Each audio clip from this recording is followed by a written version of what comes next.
Tirupati RTC బస్టాండ్లో vigilance and enforcement అధికారులు మెరుపు దాడులు నిర్వహించారు. విజిలెన్స్ అండ్ ఎన్ఫోర్స్మెంట్ అధికారులు, లీగల్ అండ్ మెట్రాలజీ అధికారులు సంయుక్తంగా దాడులు నిర్వహించారు.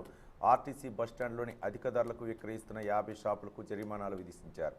గతంలో పలుమార్లు హెచ్చరించినప్పటికీ దుకాణ యజమానులు తీరు మార్చుకోవడం లేదని, ఇదే విధంగా అధిక ధరలకు కూల్ డ్రింకులు, తినుబండారాలు విక్రయిస్తే షాపులను సీజ్ చేస్తామని అధికారులు హెచ్చరించారు. డీసీ దయాకర్ రెడ్డి సారి ఆదేశాల మేరకు ఇవాళ తిరుపతి బస్టాండ్లో ఎంఆర్పి కంటే అధిక ధరలు అమ్ముతున్న వాటిపై షాపులపై రైడ్స్ చేయడం జరుగుతున్నది. దాదాపు ఒక 50 షాపుల వరకు ఇన్స్పెక్షన్ చేశాము. ప్రతి షాపుకి ఇంచుమించు 5,000 రూపాయల పైనే జరిమానా విధించడమైనది. ఎన్ఫోర్స్మెంట్ అధికారులతో పాటు మేము లీగల్ మెట్రాలజీ అధికారులను కూడా అందరూ కలిసి దాడులు నిర్వహిస్తున్నాము. ఇదే విధంగా దాడులు కొనసాగిస్తాము. వీళ్ళు ఇలాగే ఎంఆర్పి కంటే కూడా అధికంగా అమ్ముతూ ఉంటే నెక్స్ట్ ఇక్కడ ఆర్టీసీ బస్టాండ్ వీళ్ళకి ఇన్ఫార్మ్ చేసేసి షాపులు కూడా క్లోజ్ చేయడం జరుగుతుంది.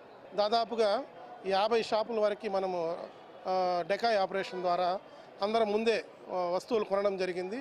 కూల్ డ్రింక్స్ కానీ, బిస్కెట్ ప్యాకెట్స్, తర్వాత చిప్స్ వగైరా వగైరా వస్తువులన్నీ కొనడం జరిగింది. ప్రతి దాని మీద కూడా అబ్జర్వ్ చేయడం ఏంటంటే ఎంఆర్పి ధరల కంటే 10 రూపాయల నుంచి 20 రూపాయలు ఎక్కువ అమ్మడం గుర్తించడం జరిగింది. తర్వాత మేడం గారితో పాటు ప్రతి షాప్కు కూడా ఫైన్ వేస్తున్నాము, కేసులు బుక్ చేస్తున్నారు లీగల్ మెట్రాలజీ వాళ్ళు. ఇదే విధంగా అదేవిధంగా ఇక్కడ ఉన్న ఆర్టీసీ అధికారులకు కూడా తెలియజేయడం జరిగింది. వారిని కూడా దీనిపైన దృష్టి సారించమని చెప్పి, అధిక ధరలకు విక్రయిస్తే వాళ్ళు కూడా రైడ్స్ చేయమని చెప్పి, తర్వాత మాకు కూడా ఇన్ఫార్మ్ చేయమని చెప్పి చెప్పడం జరిగింది.